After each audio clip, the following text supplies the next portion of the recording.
The Galactic Peace Council met once every 100 years. It was a giant meeting of powerful alien empires. Leaders came from every part of the galaxy. Their ships floated around a huge silver space station called the Celestial Dome. It was older than most stars, and some said it was made by a race that no longer existed. Inside the dome, a circle of high-backed chairs stood ready.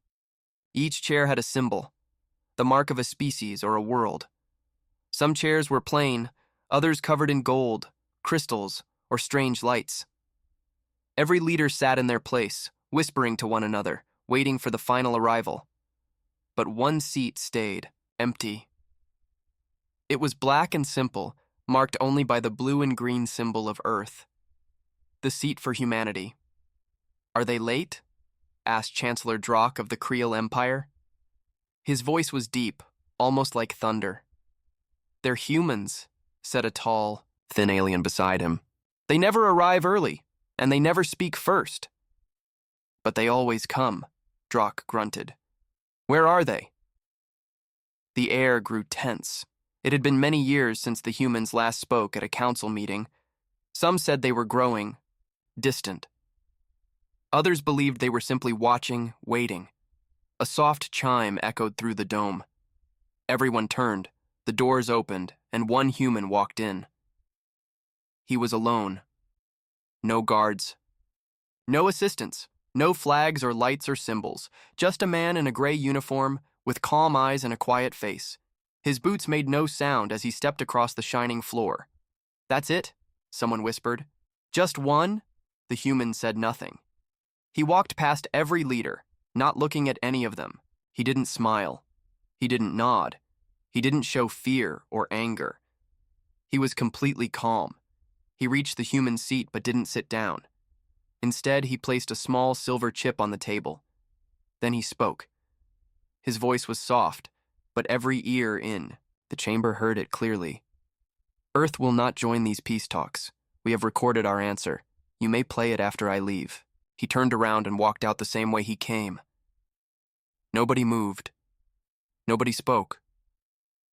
Only the sound of the doors closing behind him broke the silence.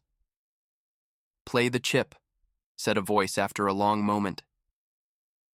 One of the council machines floated down and picked it up. Lights flickered. A hologram rose in the air above the table. A human woman appeared. Her face was serious, her voice calm. "I speak on behalf of Earth and all human colonies," she said.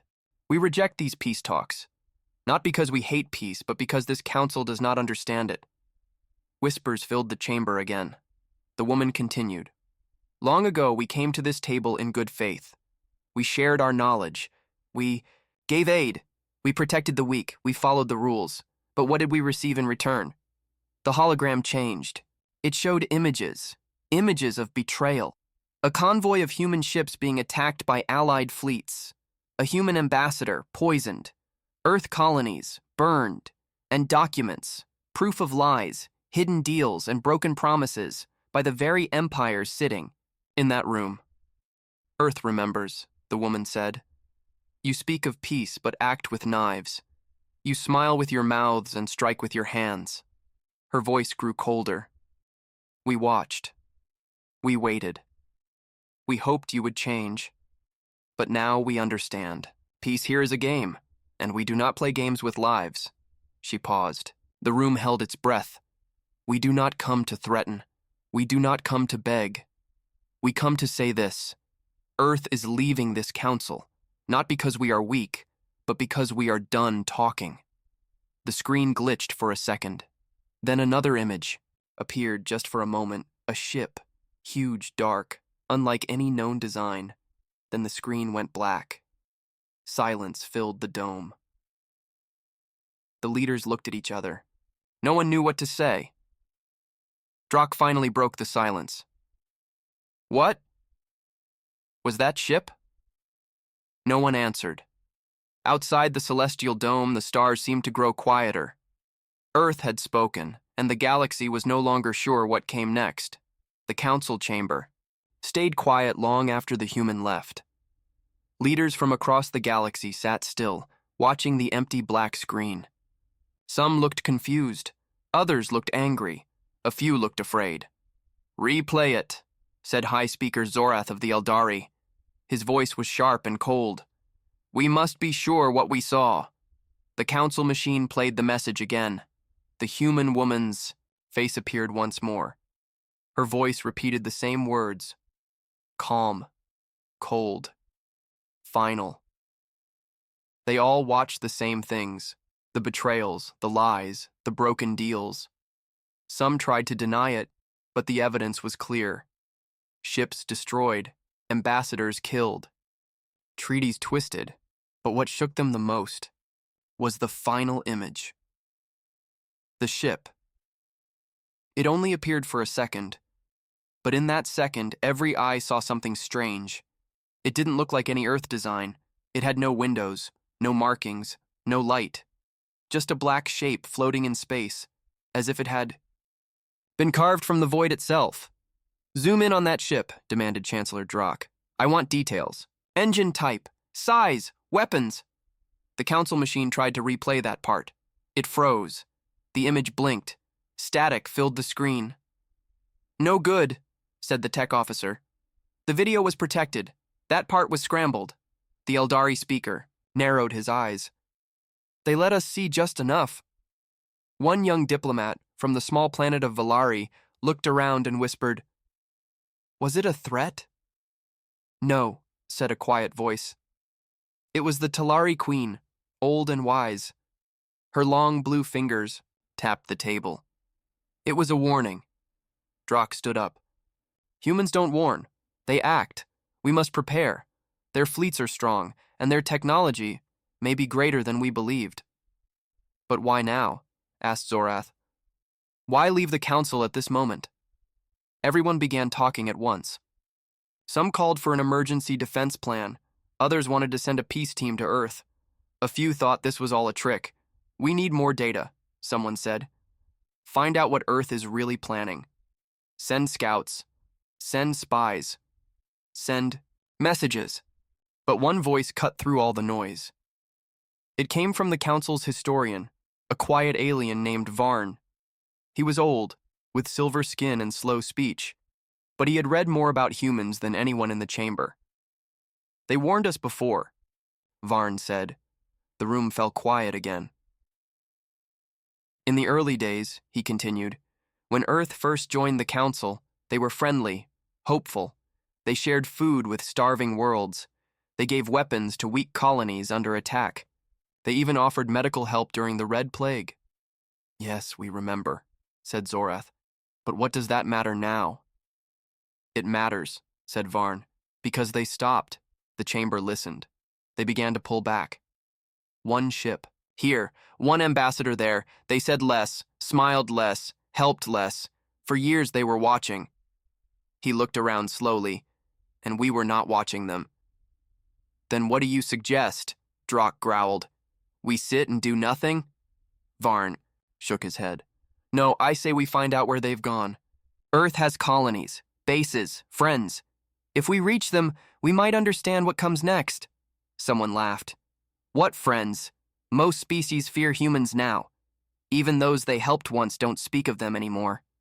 Another voice added, "There are stories of colonies disappearing, human planets going dark, no signals, no trade, just silence." Silence.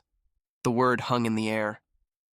"What if," said a small voice from the back, "they didn't just leave? What if they're hiding something?" The leaders looked at each other. The old fear returned. What if that ship in the video wasn't alone? What if Earth had built something in secret? A weapon? A fleet? A message? The Eldari speaker stood. "Send a recon ship to the last known human colony, Outpost 39. No weapons, no threat, just eyes." "And if it's gone?" asked Drock. "Then," Zorath said, "we start to understand just how big this blunder really is." The order was given. A small scout ship, fast and silent, was launched within the hour. It would take 1 day to reach the edge of human space. The council waited, nervous, silent. But Earth did not wait. and the galaxy had no idea what it was about to uncover. The scout ship moved fast. It flew through empty space, past dead stars and old battlefields. Its mission was clear: reach Outpost 39, the last known human colony, and report what was there. But when it arrived, there was nothing. No lights. No ships, no signals. Outpost 39 was gone. The scout crew circled the area 3 times. They scanned every rock, every signal, every piece of dust in space. All they found was silence and one cold message. It was burned into a steel plate floating near the station's old orbit. The words were in many languages, including the common, galactic tongue. Let the silence teach you what words could not. The crew sent the message back to the Galactic Council. Panic began to grow.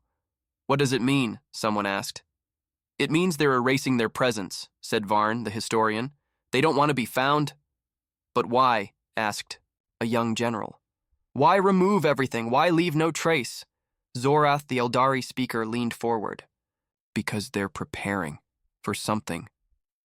The Creel Chancellor slammed his fist on the table. We must act now. Send fleets. Search every human world. But Varn shook his head. You won't find them. Humans have hundreds of old outposts. Most forgotten. Some hidden on moons, others buried deep in gas giants or dark asteroids. They could be anywhere, Zorath added. Or everywhere, said Drock. His voice was low now. We should have watched more closely. We thought humans were soft because they liked peace, but maybe peace was just their quiet side. The council broke into argument. Some shouted to prepare weapons, others begged for one more message to Earth. But the truth was clear. They didn't know where Earth had gone, and they didn't know what Earth had become. Later that day, a strange visitor arrived at the edge of council space. A small alien shuttle, old and slow, requested permission to land. The pilot was a retired diplomat from the neutral planet Kethor, a peaceful world known for history and trade. The pilot brought a message. I lived on a human colony once, he said. Before it vanished, I know someone who may have answers. Who? Asked Zorath. The pilot's eyes were full of shadows. A human, a soldier. He lives in exile on a frozen moon. He was once part of something secret. Bring him in, said the council. No, the pilot said. He won't come.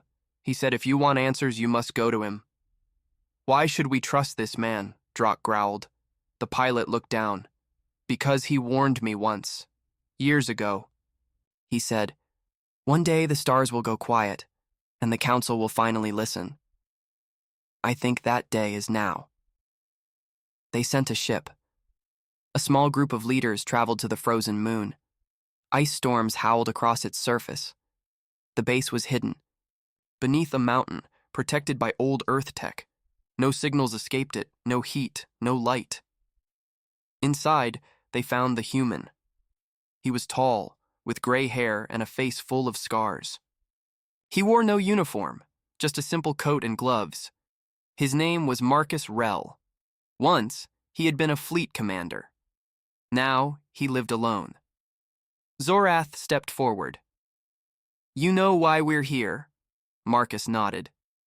Of course. You waited too long. Why did Earth leave the council?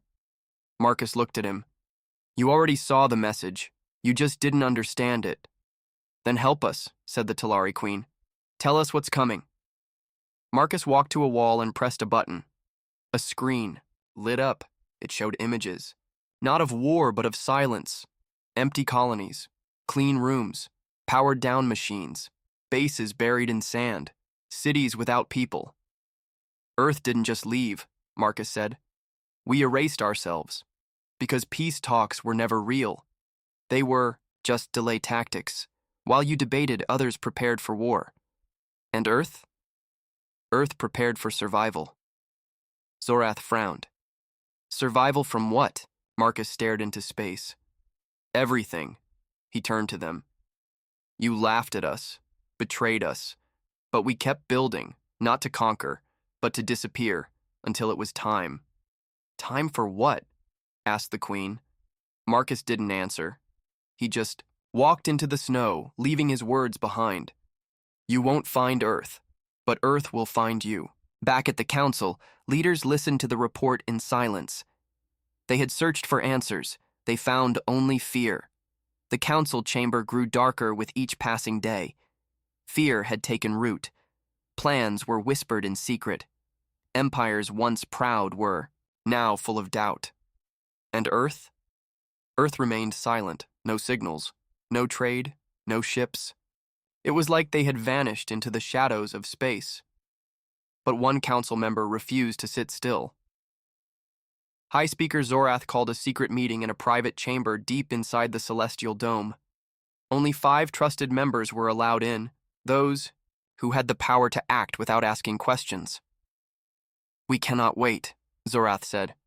We must uncover the truth, before it's too late. The others nodded. One of them, Admiral Kren of the Vasari Guard, leaned forward. I have spies. We've been tracking movement in dead sectors, old regions where no one lives anymore. He pressed a button. A dark star map lit up. Red dots appeared across the screen. These systems were abandoned decades ago, Kren said. But now, something is moving there. What kind of movement? Zorath asked. Ships. Faint energy bursts, gravity waves, like massive engines, starting up. A long silence followed. Another counselor spoke, her voice trembling. Are they building something? No, said Kren. I think they already built it. I think they're testing it. Zorath stood. Then we need eyes on the ground. They sent a covert team. The mission was dangerous, deep into the unknown, into the cold sectors of space where no empire claimed ownership. The team was made of elite spies from several species. Their ship had cloaking tech and advanced scanners. They were told not to engage, only to watch and report. 5 days later, a broken signal returned. It was weak, full of static, but the voice was clear. We found it, the spy said. Not a base, not a city, a dock, a massive one, hidden inside a dead moon, and inside, the ship. Zorath leaned in. Describe it. The spy's voice cracked. I've never seen anything like it. It's not just big, it's alive. It hums, it breathes. It's made of metal and something else, something organic. The screen flickered. Then the last words came through. They call it the Ark. The signal went dead. Back in the celestial dome, the council members looked at each other with wide eyes. The Ark? Zorath asked. The last time humans used that word, said Varn the historian, it meant salvation, a ship to carry life through the end of the world. Are they planning for war? Someone whispered. No, Zorath said. They're planning for what comes after. After what? Zorath stared at the red dots on the map. After us. The next day, rumors spread fast. Other spies vanished. A supply route near the Orion trade line went dark. 3 small mining colonies. Gone. No distress signals, no wreckage. Just silence. More and more systems turned quiet. The council began to panic. Fleets were called back. Borders were closed. The unity they once had was now cracking. Some accused Earth of planning to wipe them all out. Others feared something worse, that Earth was hiding from a greater threat and hadn't told anyone. What if they know something we don't? Asked the Talari Queen. What if something is coming, and they're the only ones ready?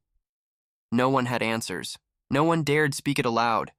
But deep in the minds of every leader, the same question burned. What is the Ark for? That night, Zorath stood, alone in his chamber. He stared out the glass wall into space. Stars blinked like distant fires. He wondered if Earth was watching him right now. Then his door opened. It was a messenger. Silent. Pale. Shaking. She held out a sealed packet. Zorath took it and opened the file. Inside was one image. A ship floating in deep space. It matched the design from the human message. The same black shape, smooth and silent, but this time it was closer, clearer, and behind it were 6 more. Zorath's hands trembled. Earth had not built one ark. They had built a fleet, and now the shadows were moving. The secret was out. The image of the Ark fleet spread like fire through the highest levels of the Galactic Council. 7 ships, all silent, all massive, all completely unknown to the rest of the galaxy, built in the shadows, hidden for years, and now awake. Council members stared at the image in disbelief. It was impossible. "There is no record of these ships," said Admiral Kren. "No blueprints, no construction logs, no fuel shipments, no crew reports, nothing." "They don't exist in any known database," said the tech officer from the Creel Empire. "It's like Earth built them in a different dimension." "They exist now," said Zorath, his voice heavy. "And they're moving." That was the most terrifying part. The Ark fleet was no longer parked near the dead moon. The scout drones showed the ships powering up, slowly, quietly. Then, one by one, they began to vanish. Not through warp, not through jump gates. They just disappeared like ghosts. "Cloaking," someone guessed. "Teleportation," another whispered. "No," said Varn the historian. "Something else, something older." Theories flooded in. Some said Earth had unlocked forgotten alien tech. Others believed humans had broken the laws of physics themselves. But no one knew for sure, and the fear grew. In desperation, the council called for a secret war meeting. No press, no records, no outside contact, only the top leaders. No one else. Zorath stood at the center. "We have a decision to make," he said. "Do we treat Earth as a threat or as a warning?" Admiral Kren was quick to speak. "They've vanished. They've built superweapons. They've hidden the truth for years. What more proof do we need?" The Talari Queen raised her hand. "And yet, they haven't attacked. Not once." "That we know of," Kren snapped. "We destroyed our trust with them," said Zorath. "We mocked them, used them, then broke every deal we made. If we go to war now, we may be walking into something far worse than defeat." "What do you mean?" asked the Chancellor of the Creel. Zorath tapped the table. A new image appeared on the screen. It was a message, not from Earth, from a fringe system at the edge of known space, long abandoned. The message had no voice, just data, but it showed something terrifying. A planet torn in half, not bombed, not burned, split, like a fruit sliced by a blade, and next to it, a shape, round, silent, dark. Not an Ark ship, something else. And then, in the last frame of the message, 4 words appeared in the galactic language. "You are not ready." Silence filled the room. "This message," said Zorath, "was found in the same direction the Ark fleet disappeared into." Varn leaned forward. "Maybe Earth is not preparing for war against us. Maybe they are preparing to face them." "Who are they?" asked the Talari Queen. Zorath looked at the screen again. "That is the question we should have been asking from the start." Suddenly the doors of the chamber burst open. A young aide ran in, gasping for breath. "Sir, emergency signal, Sector E97. One of the listening stations just picked up something." Zorath's eyes narrowed. "Show it." The screen changed again. This time, the signal wasn't from a human source. It wasn't from any known species. It was a deep pulse, one that shook the station walls. Even through the screen, it felt ancient. And inside the pulse was one word. Observe, A. Live feed came through seconds later. The station camera showed a human Ark ship, floating above a dying sun. It sat there like a watcher, unmoving. Then the sun began to shrink. Fold, collapse, into a black hole. But the Ark ship did not run. It simply vanished, disappearing as the sun was consumed. And when the space cleared, the Ark was gone, but a new structure remained in its place.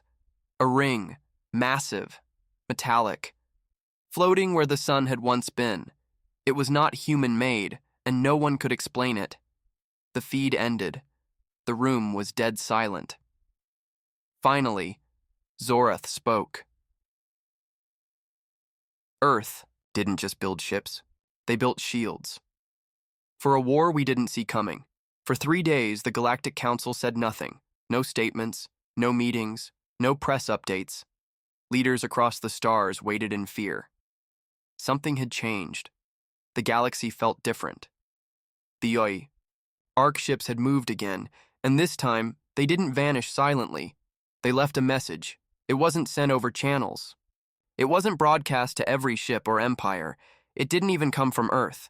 It came from deep space, far beyond mapped systems, far beyond old battle zones.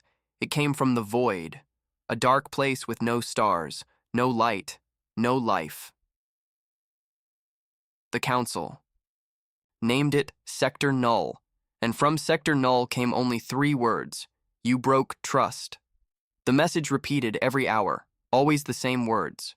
No source, no signal trail, just truth.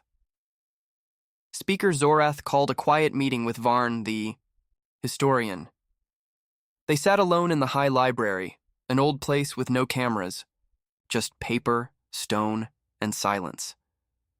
Zorath stared at an ancient human artifact on the table. A metal ring, small, smooth, forgotten. It was once used as currency. Now it felt like a warning. They knew this day would come, Zorath whispered. Varn nodded slowly. The humans always feared the moment when peace became weakness, so they planned. Quietly. Carefully. And we laughed. Yes. And now they're not laughing back. Outside the council, chaos was rising. Some empires sent fleets to old human colonies, but found nothing. Just empty halls, cold metal. Footsteps frozen in dust. Others tried to capture human allies or spies, but they were gone. Vanished without trace, as if pulled from reality. The fear was no longer just about Earth. It was about what Earth might be running from, or worse, what it might be planning to face alone. Then, one night, a new signal appeared. It was picked up by a deep space probe drifting near Sector Null. The probe wasn't built for long-range data. It barely functioned, but something activated it. A voice. Not human. Not alien. Just wrong. Broken. Echoing. The voice said, "You watched too long. Now you will see." Then came the images. The probe sent back only 5 frames before it was destroyed. But those 5 frames changed everything. Frame 1. A planet with no sun, lit only by blue lightning in its clouds. Strange towers rose from its surface. Shapes moved in the mist. Frame 2. A black ship, wider than a moon, with no windows, no engines, just thousands of red lights blinking in rhythm, like a heartbeat. Frame 3. A human arc ship approaching. No weapons out, no fear, just motion. Frame 4. The black ship opened. A single beam of dark energy reached for the arc, like a claw of gravity. But the arc did not run. It released something. White light. Blinding. Pure. Frame 5. The black ship cracked, just a small piece, but it was enough. Then the feed ended. The council gathered in full. For the first time in a century, every seat was filled. Leaders, generals, scientists, priests, everyone. Zorath stood and played the message for them. "This," he said, "is the war humans prepared for.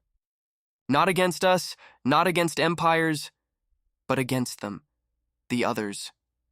The ones from the void."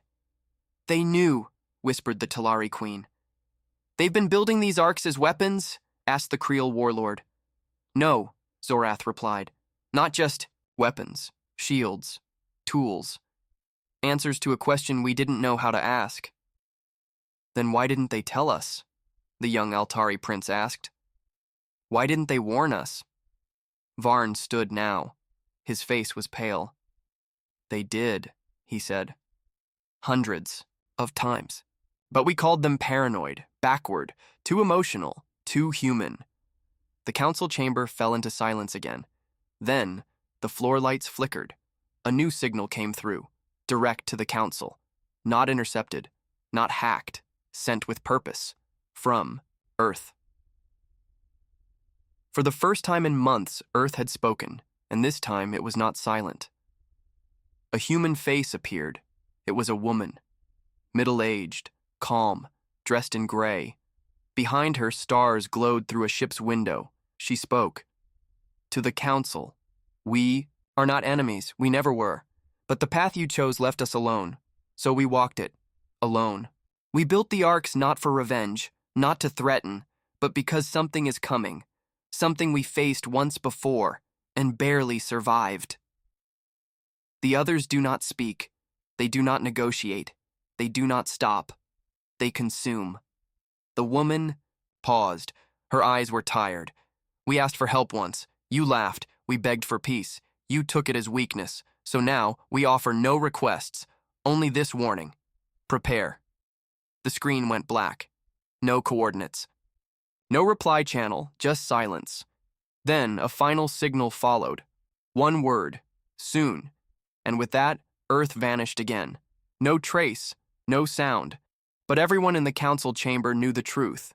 The real war hadn't started yet. And this time, humanity would not be standing beside them. They would be far ahead, in the dark, waiting. The message was clear. Soon. One word. But it shook the galaxy like thunder. Across every star system, people stopped and stared at the skies. Merchants closed shops. Soldiers cleaned weapons. Scientists opened old files. Files marked myth and forbidden. And leaders began to panic. Because they finally understood Earth wasn't afraid. Earth was ready, and no one else was. Inside the celestial dome, the council met again. This time, fear sat in every chair. Admiral Kren, who once demanded war against Earth, now stood with a pale face. "We lost our chance," he whispered. "They built a shield, and we built walls." "We didn't listen," said the Talari Queen. "We thought peace meant silence." "But it meant warning." Speaker Zorath raised a hand. "Enough. We must act. If the others are coming, we need to stand together. Now." "But how?" asked the Creel Chancellor. "We don't even know what they are." Varn, the historian, stepped forward. "I believe they are older than time." The room turned quiet.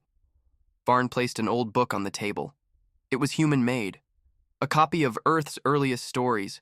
They call them void walkers in some texts. In others, just shadows. They exist between realities.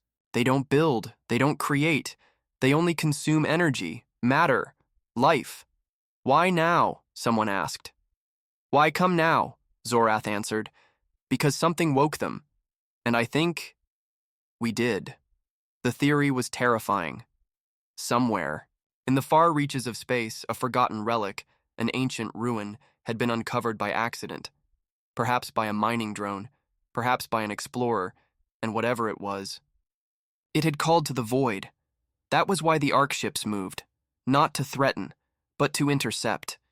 And yet they were still too few. 7 ships. Maybe more. But Earth was one world, one species. The others were endless. "They'll need help," Zorath said.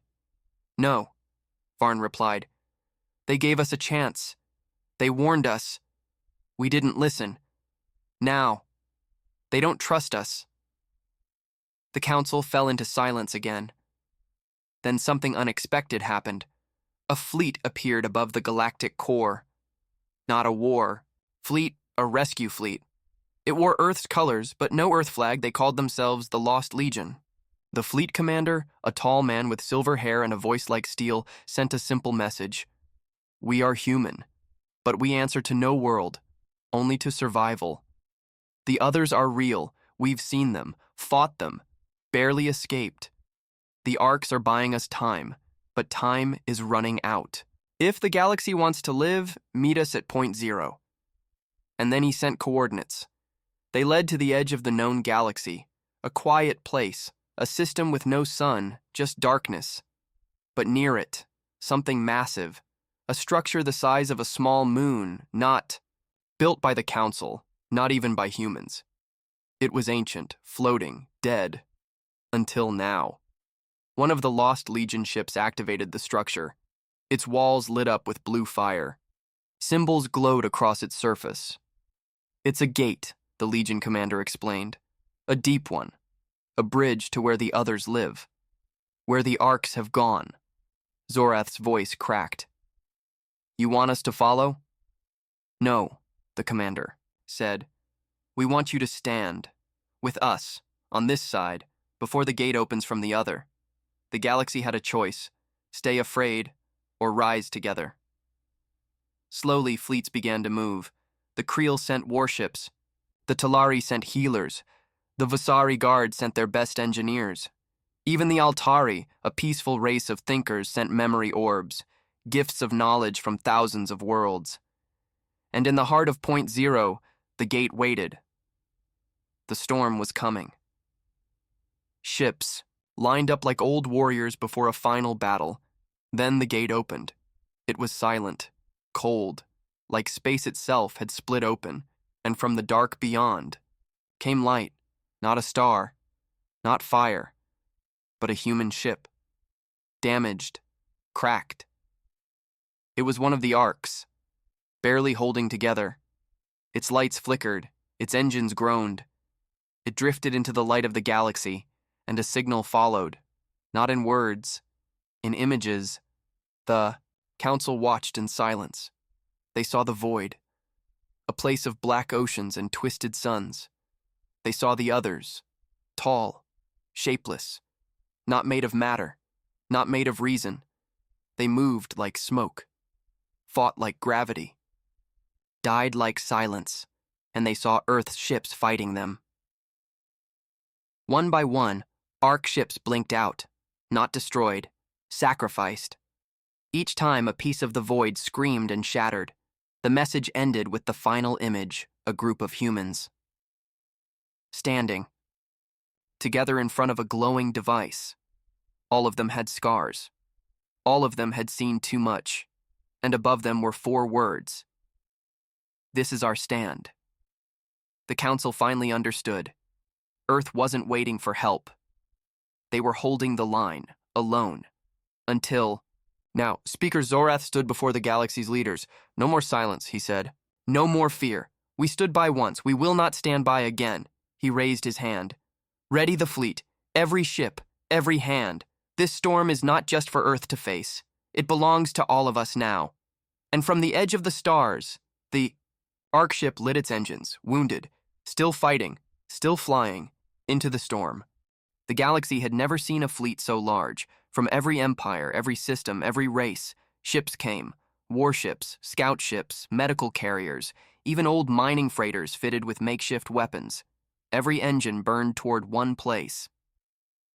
The gate. Eti. Point 0. The ancient gateway still pulsed with light. Blue fire danced along its edge, humming like a heartbeat. Behind it, the void waited. Cold, black, endless. And from that darkness, they were coming. The others. They did not send warnings. They did not send messengers. They simply moved, like hunger with form. On the edge of the gate, the last human Arc ship floated. Damaged, quiet. Inside, a single message played again and again. We. Hold the line! Speaker Zorath stood on the command deck of the Galactic Unity, the flagship of the Council's new combined fleet. For the first time in history, every banner flew side by side. Zorath looked at the stars and whispered, "We will not let them fall alone." Then the gate flared, and the sky broke. The others spilled through like a black river, not in ships. Not in forms the mind could hold, just shadows, moving faster than light, pulling heat from the stars, life from the air. They struck without warning. One Vasari ship vanished. No explosion, just gone. The Creel dreadnought fired its main cannon. The blast hit another and passed through it as if through smoke. But the other staggered. It flickered. It felt pain. Hope returned.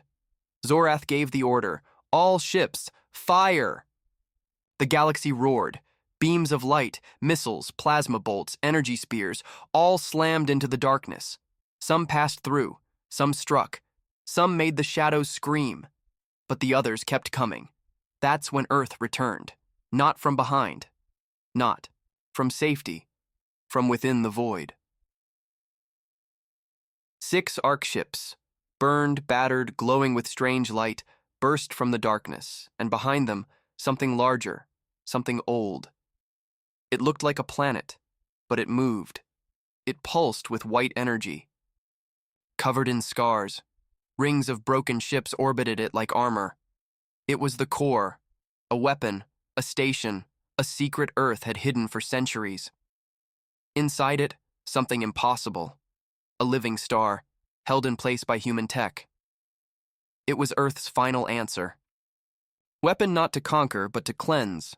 Admiral Rains, commander of the Arcs, spoke across the entire fleet.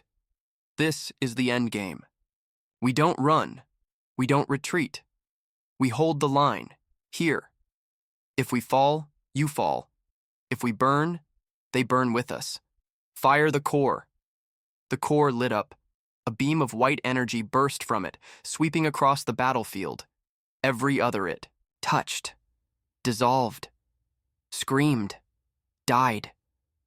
The galaxy saw them fall, and the galaxy fought harder. The Talari launched healing drones that shielded damaged ships. The Altari used pulse waves to confuse the others. The Creel smashed into the enemy like a hammer made of rage, and beside them, Earth. Earth's ships didn't shout. They didn't celebrate. They fought like ghosts, quiet, focused, every move perfect, every strike counted. They had been waiting for this for years. At the gate, the last wave approached. Thousands of others, merging into one massive shape, like a moon of shadow. It moved toward the core. If it reached it, everything would be lost. The Council fleet could not stop it. But one arc ship moved, the oldest one, the Solstice. Admiral Rains stood alone at the helm. She sent one last message. This is our planet's promise. You left us in silence. Now watch us roar. The Solstice charged, engines at full power, straight into the heart of the shadow moon. It hit. There was no explosion. There was light. A white light that split the sky, spread across the battlefield, and washed over the others like a wave of truth. They screamed, and then they were gone. All of them. Silence fell. The battlefield was quiet again. The void retreated, and the gate closed. Zorath stood with tears in his eyes. They did it, he whispered. They saved us. But Varn shook his head slowly. No, he said. They saved everyone. Weeks later, the galaxy held a new summit. Not in the Council Dome, not in the core worlds, but on Earth. For the first time in history, the galaxy came to them. The Council offered Earth a new seat, not just at the table, but at its head. Earth refused. Instead, they gave the Council the blueprints. For the core, they shared data on the others, maps of the void, battle records, medical support, and they said only this. Next time, stand with us, not behind us. The galaxy listened. For once, it listened well. Final message on a small screen in an old ship drifting above Earth. A recording. Played. It was Admiral Rains. Her face was tired, but her eyes burned like stars. She looked into the camera and said, "We asked for peace. You gave us silence. So we learned to be alone. And in the dark, we became the fire. Remember this, humanity does not ask for permission. We survive, we adapt, and when the time comes, we stand." The screen went dark, but her words echoed. Across ships, across systems, across stars. And the galaxy would never forget. Humanity's line in the stars could not be crossed, not by fear, not by shadows, not ever again.